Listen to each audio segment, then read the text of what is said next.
Roads? It's the Ernest Hancock Show. Where we're going, there aren't any roads.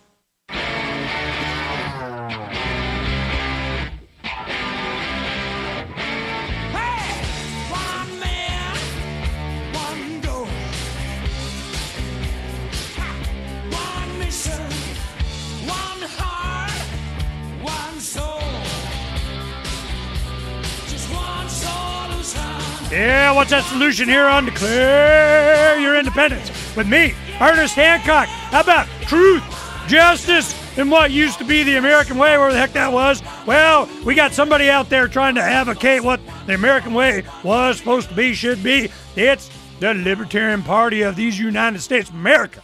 Well, we got the the national chairman of the Libertarian Party, Mark Hinkle, on the line right now. I got you there, Mark? You got me, Ernie, 100%. Okay, Mark, let me tell you what's going on.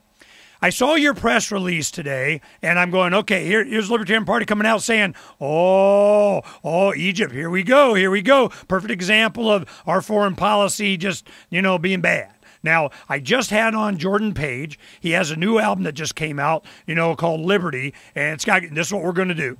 I'm going to get $500 worth of CDs, and I need to send them because it's just great songs that represent the heart of this whole thing, okay? And I'm going, all right, if I send these over and do a couple of things, here's a project I want to do with you, man. Let's rock and roll. All right. I send this over to English-speaking universities and so on, a lot of English-speaking Egyptians over there. I send it over where we have some kind of a libertarian organization, group, club, ISIL, somebody. International Society of Individual Liberty. We got some advocates self-government. We got some libertarians somewhere in Egypt. I guarantee it, okay?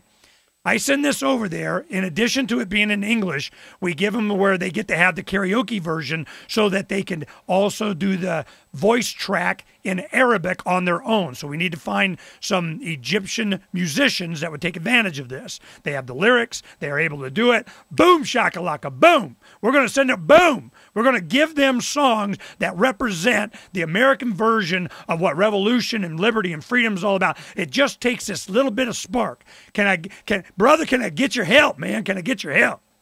Yeah, well, sure. What do you need to do? I need to find some Arabic-speaking Egyptian libertarians in Cairo. Well, I think we can help out. I can say, we do have the chair of the International Society for Individual Liberty.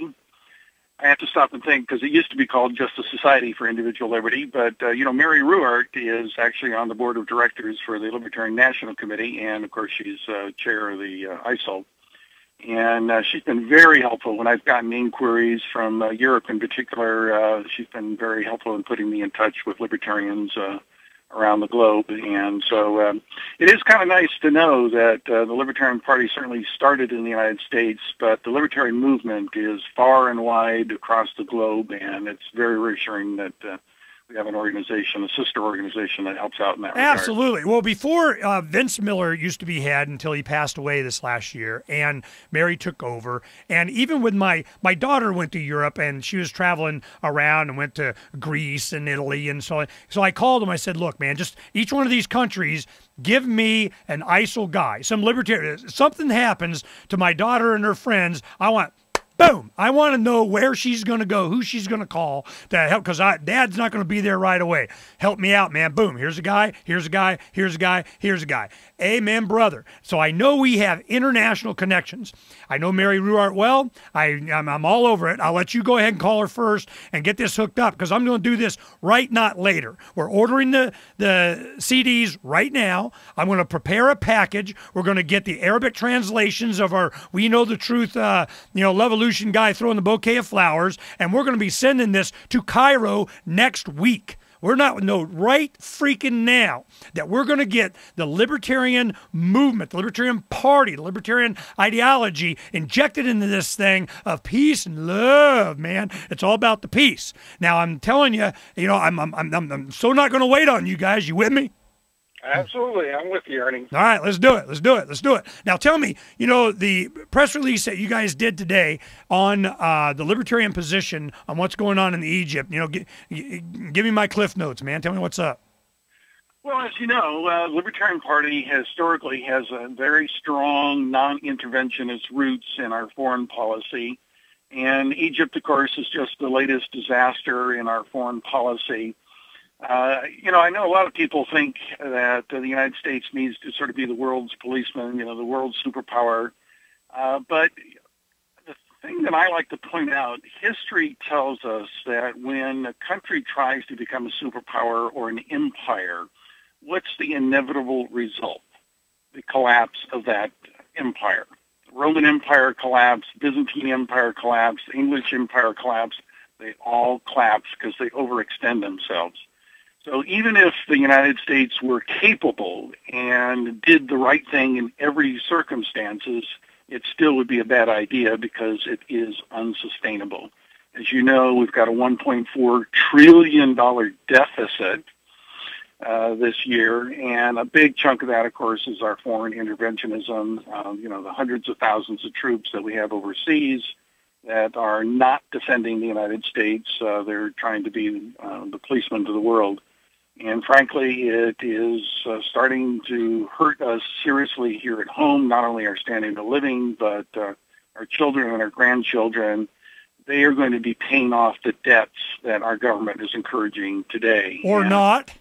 Hey, I would love to repudiate the national debt. I don't think there's a choice. I mean, seriously. I mean, if you just took out the debt and you divided it by 300 million people, I don't know, you got it on you? I mean, how's that even possible? Let's see. The latest figures I heard, I think, was about $208,000 for every man, woman, and child. Something. I mean, it's horrendous. I don't have it on me. Now what? You and me both, man. And the thing is, and again, I don't know. There's certainly not the willpower in Washington, D.C. to do that. And, of course, that's one of the reasons why people ought to start electing libertarians to Congress and state legislature, because, in fact, we do have the willpower to say no to deficit spending and to tax increases and a gargantuan government that we've got. I want to give you this one a little bit. I had, a couple days ago, I had Charles Goyette on, the author of The Dollar Meltdown, and he made a good point. He said, when the Republicans came out and they said, we're going to cut $100 billion from the deficit, not even the debt. I mean, the deficit. Well, it still gets piled on debt. And he goes, that $100 billion, just see how long it takes before the debt is increased $100 billion. Like, what difference does it make? It was a week. A week. I mean, it's a big, giant joke. There is no paying this off. There is no cutting it back. There isn't. It's done. It's done. Our whole thing is we just got to survive it. And according to The Hill, I understand the congressional Republicans have come out with a measly $32 billion reduction in the increase in the budget, which, as I calculate, is less than 0.03% of the deficit. So that's the whopping big promise of deficit reduction from the Republicans. So I think anybody who's a fiscal conservative or a Tea Party person ought to be just flat out outraged. Yeah, let me tell you the truth that needs to come out. I mean, the LP comes out with it. I'm waiting for the candidate to come out and say, you know what? We're going to advocate. We're going to advocate surviving the collapse. Not going to stop the collapse. We're not going to slow down the collapse. We're not going to do anything. We're just going to see if we can survive it. If if freedom can be instilled in our culture enough that we have a chance that we're going to be able to extricate ourselves from this heap of burning ashes, the rebirth of the Phoenix, the freedom's phoenix from the ashes of Lady Liberty's torch. I mean, that's the whole reason why I did that logo that way to begin with. I knew what was going to happen. There was no saving what we had. It's over. It's over. Let's talk about foreign policy when we come back with Mark Hinkle. Egypt. We got other libertarians. Some people are saying, hey, Mubarak's a good guy. He's friends with USA. We need to have him. Maybe not. Maybe my voice will last the rest of the hour or two. We'll be right back here with Mark Hinkle, National Chair of the Libertarian Party of these United States, in just a little bit. You stay right there.